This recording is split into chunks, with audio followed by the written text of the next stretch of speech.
top metaverse stock or top ESG stock. It's either a top stock or if you have $1,000, do this. Okay, so boom. So I'm sure you've heard of these headlines: a top AI stock to buy, top metaverse stock to buy.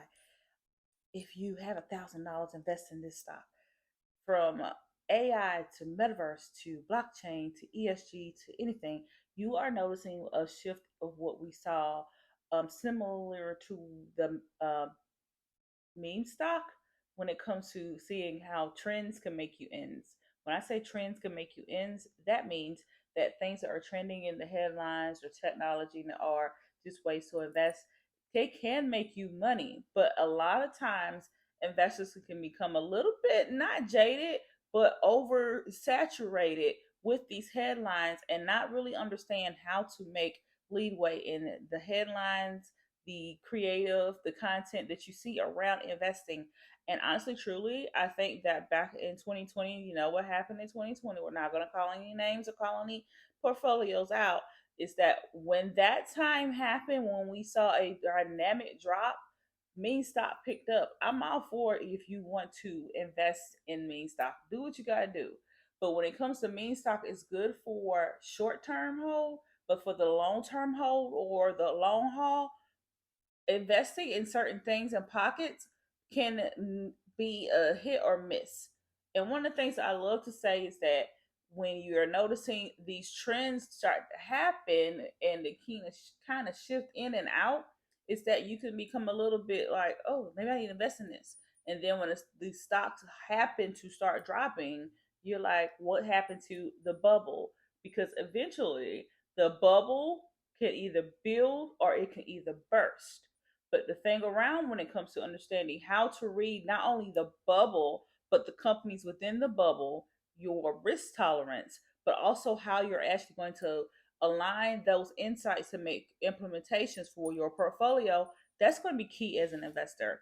And while some people might have got in, like I said, with meme stock, and I'm not judging, is that you actually could have learned from building your pockets when it comes to investing to understanding how meme stock happened, because people can rally just the same way that who was that Reddit was able to rally the stock market or to trigger the stock market. Here's what stock triggers are.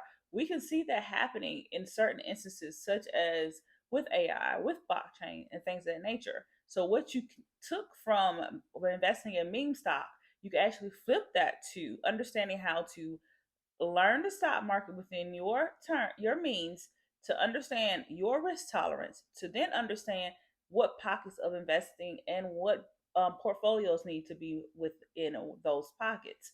See, the thing of it is that I don't never judge anybody when it comes to how they invest. I just give them insight on how to guide them through it.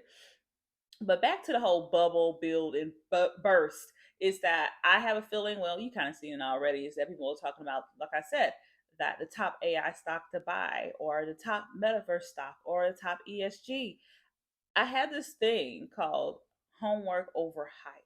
It's meaning just, none of my isms, is that you pretty much are doing the homework into how this headway is going to build either gains, capital gains, dividends, or even general knowledge about a sector. Because right now we're noticing how people are gravitating towards AI, chip stock, metaverse, AR, VR, ABC, EDFT, how people are starting to gravitate towards these pockets.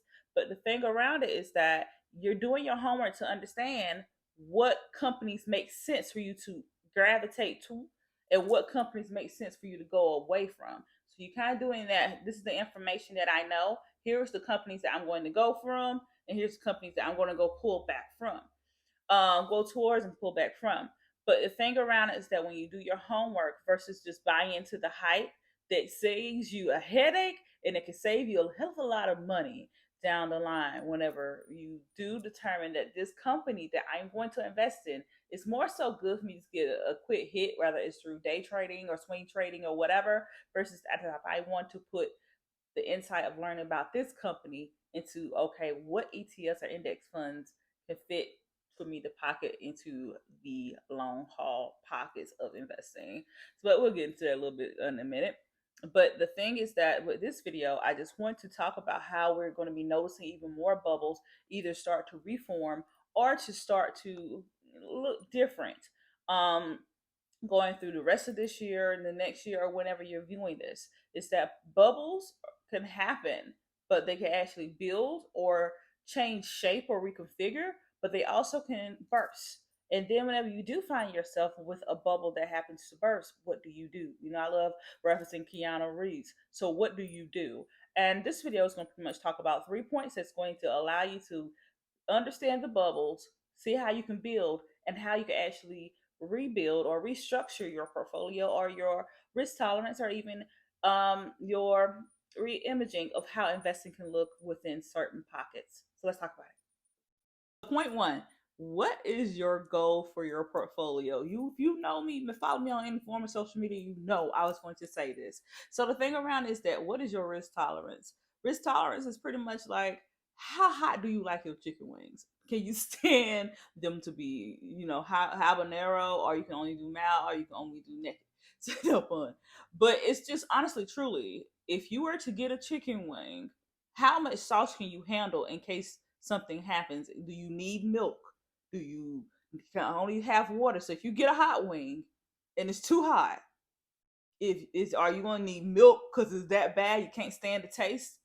Or are you going to be all right with water? Or are you going to be okay to shrug it off? That's pretty much how I envision when we talk about risk tolerance.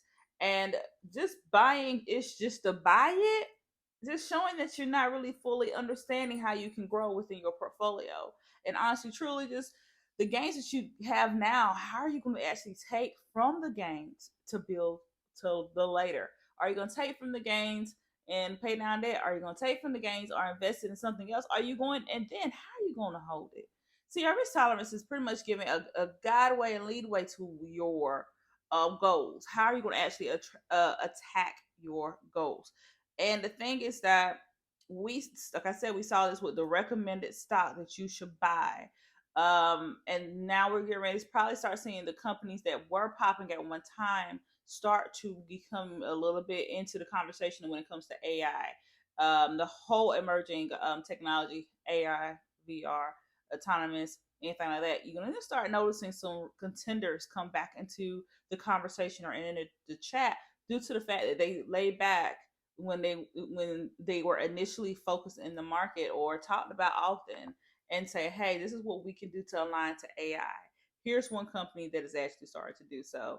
But the thing of it is that you have to build how you want to put your build your house when it comes to investing in core things and then into corresponding things. What I mean by the corresponding things, like the corresponding things, it can be those trends, or it could be you want to do consumer packaged goods, or you want to do retail, like Nike and things like that. But it's just that the what's surrounding it, or the counterbalancing of your portfolio within the core things. So the core things could be, okay, I only want to invest in electric vehicles. I only want to invest in consumer packaged goods. I only want to invest in enter here. So it's that whenever you figure out what those core stocks are going to be, you need to determine, am I going to have them in individual shares or individual stocks, or am I going to put them in an ETF or an index fund? And then you have to build contenders around it. Meaning, if you see that AI is popping in, do you have any funds within your core that will actually align with the contending or the contentious? I'm going to keep using C's interchangeably, so follow me. So if you're going to use what's counterbalancing your portfolio, so your core is going to be what happens no matter what is going on with the news or anything like that, and the companies that are counterbalancing or contingents are going to be things like AI or VR or anything like that. So the thing around is that I don't want you to buy into the hype and then can't figure out how to build from the hype. I have a blog, not blog, but newsletter over on LinkedIn that's aligns to that, talking about the buzz and the build, because a lot of people just look at the buzz of what's going on with headlines and say, oh, that's all I need to do. But how can you build from that? And the thing is that a lot of people they know how to buy the hype, but they don't know how to do their homework. And that can look, the homework though can look a little different for you and me and anyone else that are investing, because the same way that Warren Buffett does things, I like to call Warren Buffett out, or Bogle, or Nadia, or Gary Vee, or you, or your mama, or your cousin too, can look a hell of a lot different. And the thing is that this goes back to having more than one core invest, no, not core, but one, just more than one investing pocket or portfolio. Everybody's now getting ready to talk about what's going on with this beginning of the year, sort of kind of that people are investing within their Roth IRA, the limit that you have to hit, limitations. But the same way that you would probably invest in a Roth IRA or IRA, depending on where your tax bracket and all the things that be go, it's not going to be probably the same way that you invest in your portfolio that you have on Robinhood, Stash, or Public. So determining your risk, determining your core, then determining your how do I say, counterbalance or contingent, it's going to help you understand how you can read the room when it comes to these trending emerging markets and just build from there. And having those different focus points within your portfolio is going to be key as you grow as an investor. Nobody is fully on 10, or I'm the him or her when it comes to investing. It's something that you grow with over time. And as you know, there's going to be different trends in the future. I want everybody to pretty much say that I can see this headline happening, but I'm not going to necessarily invest in only the stock that they're talking about right now. I'm going to learn about the sector, and I'm going to leverage to see how it actually fits into my strategy that aligns to uh, the are you bullish on something, are you bearish on something, because your bullish and bearish temperature check can change as you learn and grow as an investor. So the core thing that I talk about, I want you to think about when it comes to investing in these trends, no matter if by the time you're watching this, the AI is not the trend, even though I have a feeling it's going to be around for a long time. The same way that I felt that we're going to be seeing metaverse shift foot and grow and mature per se, is the same thing I am feeling when it comes to chips, autonomous, AI, VR, whatever. It's going to not go away, but it's going to morph into to stay in different forms. But it's just the thing is doing your legit research, understanding your risk tolerance, and then saying before you reach for your wallet. If you follow me, you notice with usually within my um, disclaimer is that how those small things that you learn about your risk tolerance, your core companies, your strategy, and then how you're going to scale it within portfolios, goals, or whatever is going to be key is you growing into an investor, no matter the lane that we're seeing when it comes to trends and how to make ends. So on part two, I want to kind of pick up from what I was talking about in part one. I ended with part one, which is doubling down on your due diligence. Doing the research before you reach for your wallet. Understanding how companies are performing beyond the hype. How are they looking under the hood? Are their financials okay? How are their last couple of earnings? Are they pivoting within their positioning within market share? Or how are they actually growing as a company? Because the thing of the matter is that a lot of trends are being talked about a lot more due to the economy, due to a lot of things, the landscape changing. So the thing about it is who's going to be within a certain market share, who's going to be growing now as far as later. My bad. Here's what a market share is. And when it comes to the lane or the sector or the market share, that how long is this trend potentially can hold? Like I talked about, is that AI, metaverse, blockchain, DeFi, any kind of trend has the foundation, if nurtured, to grow. So how is that trend going to hold its value over time is going to be important. And one of the things that I believe when we see what's going on with AI metaverse is that when you start looking at a sector and how it scales, it's not going to be just one focus. The same way that AI would show up in retail or consumer packaged goods or banking is going to look different. And we've been seeing this over the years versus this last 6 or 12 months that we've noticed people talking about AI after they've been talking about Web3. But hey, anyway, so it's the whole theory around how is it going to hold value during any volatility or shifting and molding, and how is it going to fit within a particular category. So how it shows up in banking is going to look a hell of a lot different when it shows up in retail. And one of the things that I feel that people should look at when it comes to these companies is not necessarily just the cash that they have right now, but how are they performing a decade or so ago? Unless they just did IPO within the last couple of years, you probably can't answer that question. But then, how are they going to have the cash? How are they carrying? Meaning, how are they performing as a company with the financials? I just said that what why I am bringing up cash and the carry portion of it is that you can look and say, oh, they're contenders within this sector, but when you want to bring up like Tesla, who's there, Rivian, that a lot of these companies that have not been around 10 years, most of them take 10 years to see traction because this, speaking of Rivian, people were so like gun-ho on the hype. And one of the things that I called out was that y'all need to give a company at least 10 years to see if they're going to turn profit. And then when they turn profit, how are they going to actually develop with that profit? But like I was saying, you could get in early. We saw what this happened with Rivian, but then and see if they're going to build, and then and sure, maybe they can go up, maybe they can go down. We saw that with, who was that? Snowflake.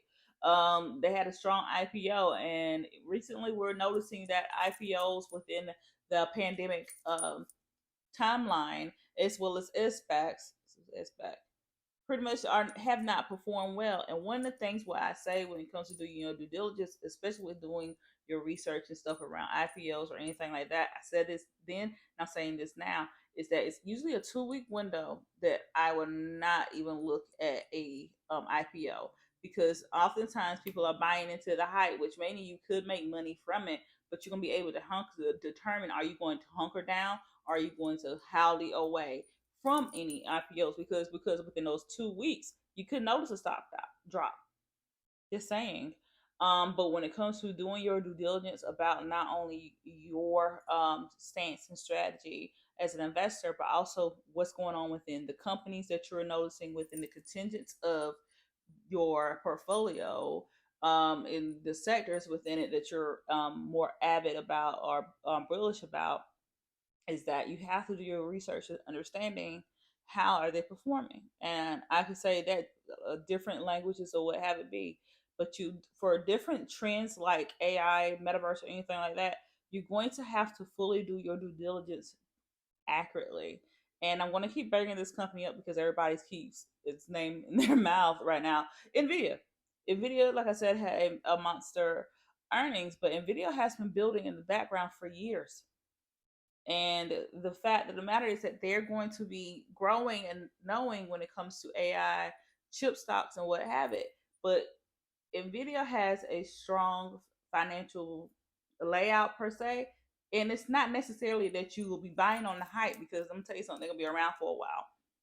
But how are you determining how they look as a company? I probably have put in here somewhere about their financials. I think a couple weeks ago, a couple of days ago, me filming this, the PE was 215. It's crazy. So it's not necessarily if how are you going to do your research for determining how you're going to reach for the company that you have now, but how are you going to come back in 6 months, a year, 6 years, 10 years down the line, and compare your insights or your research from when you initially purchased the company and how you're actually tracking towards the company. So with the company growth, stagnant or whatever, or is it starting to sink? So the thing around it is that how are you going to do your due diligence, not only when you buy, but whenever you hold, and if you determine if you want to fold or you want to grow your positioning within that company. All right, and my third point within all of this is understanding the bubble, how to build, and then how to handle the burst. Is that you utilize other people's risk, OP, not OPP, but OPR, other people's risk and other people's money, in a sense. And the reason why I am bringing that to the forefront is that whenever you see other companies investing in something, such as these is that you determine how they've been performing in the market, any other market. Are they just in one market or just one focus? Or are they multidimensional? Multidimensional is going to help you when it comes to building your positioning with the company. One to call out or a couple to call out is Apple, Amazon, Microsoft, Google, and a couple others. But it's just that how are they building multiple bubbles within the ocean that they're in? And just the way that the conversations about certain companies like those that I just mentioned. Interestingly enough, Nvidia just joined the club of market caps well over $1 trillion. But the whole thing is that how are you looking? How are companies going to compete with the current landscape of AI?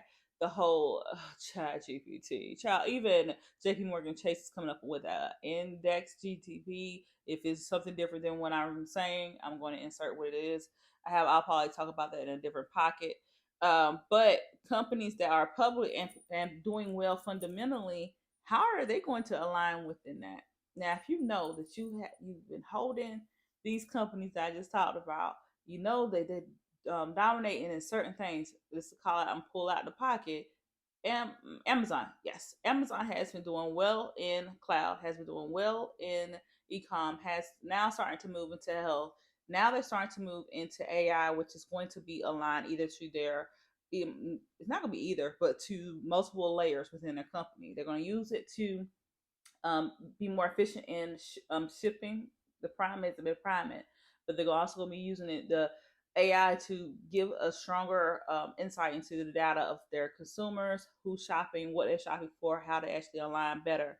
So you see how I did that with Amazon? Let's just do it with another company. Microsoft. Microsoft has a list of companies within the company.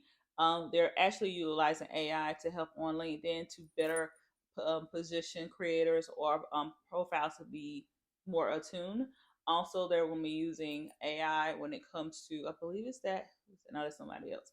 They're going to be using AI when it comes to building out their search engine. So you see how I was able to take a trend, get a list of companies, seeing how they're going to act, how they've been dominating in other sectors or in the market shares, and then how are they going to align what's going on with this trend right here.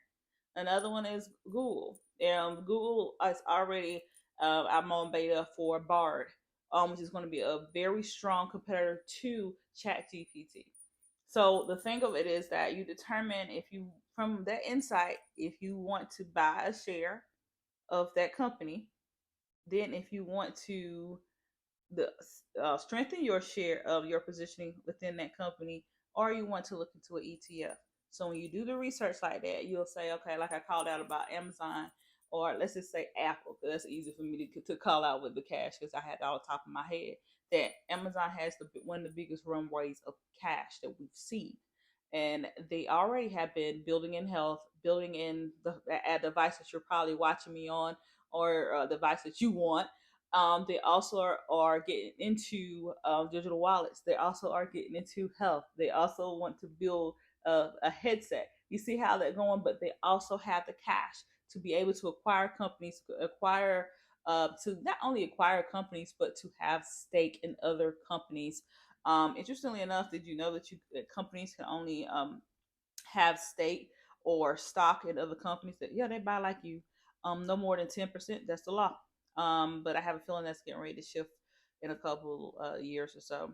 But that you determine to buy, but you also are going to still gain due to the fact of if Amazon, Google, Apple, and all the companies that be, if they were to get into AI, get into Metaverse, get into blockchain, or even JP Morgan Chase, if they were to get into these things, how are they going to align? If it was to fail, how would you feel? But guess what? Your portfolio is not going to change that much because they have their hands in other fire pits within their infrastructure. So you look at the companies that have their hands in a couple of things of everything. They want to get into AI, they want to get into this other pockets, but they have been performing well. They have been doing their research, they have data and insights to grow.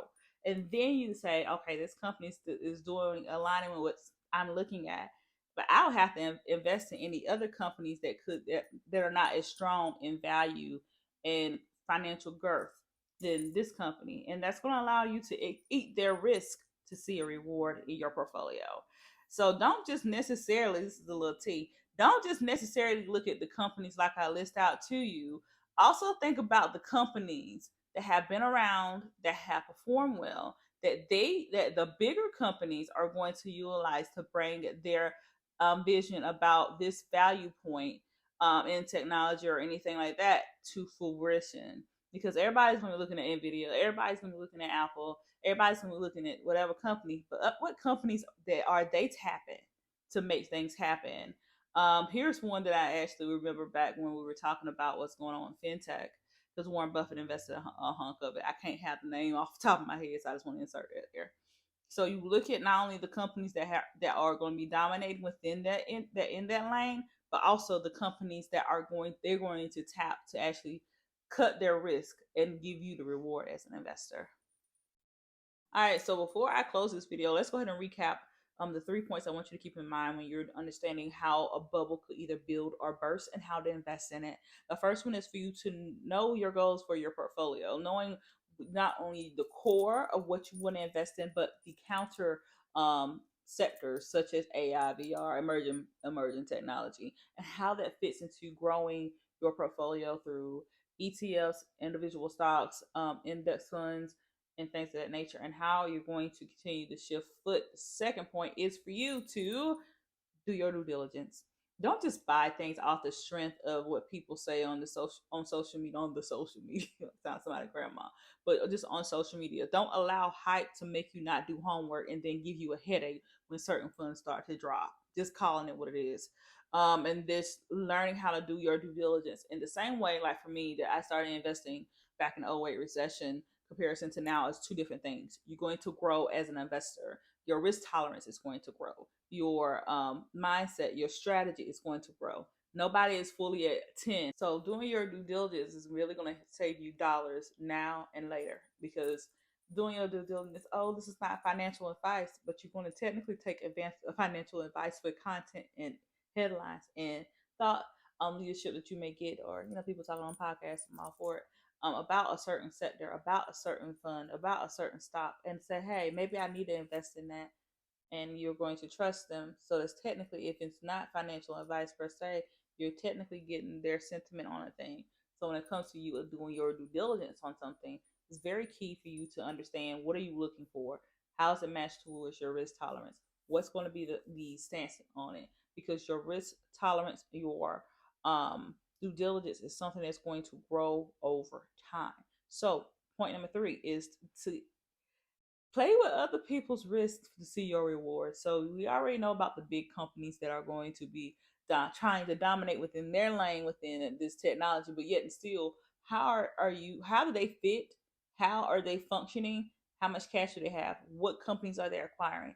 I have a strong hunch that we're getting ready to see more and more acquisitions or minority stake from big companies going over to little ones, but yet still, but you're letting them go into that lane, letting them get hit with the risk, and then you're eating the reward by investing in them, whether it's through an ETF or individual shares or anything like that. Then the other point is for you to look into ETFs. I'll probably list some ETFs here, but look into ETFs to help balance your weight if you were noticing that you do want to invest in things. If you so happen to invest in companies that are new, just go ahead and just determine your how can I say this? You're repositioning with companies just in case you might want to fold, or you determine that, I'm going to be okay with holding them for the long haul. And I'm really seeing a lot of companies that are going to be coming, startups they're getting ready to be coming with the AI, metaverse, autonomous, or anything like that. The ChatGPT type competitors, all those are going to come. They're not going to necessarily be from the big companies, that they're going to be from the smaller companies. And more than likely, as we see the economy change, that we're going to be seeing IPOs for those companies. So be okay with it. That company takes 10 years to grow, or you're going to be knowing the piece up if they're not performing. So Understanding all of those things will allow you to know how to build within the bubble, no matter if it bursts or it builds, but you'll still be all right as an investor.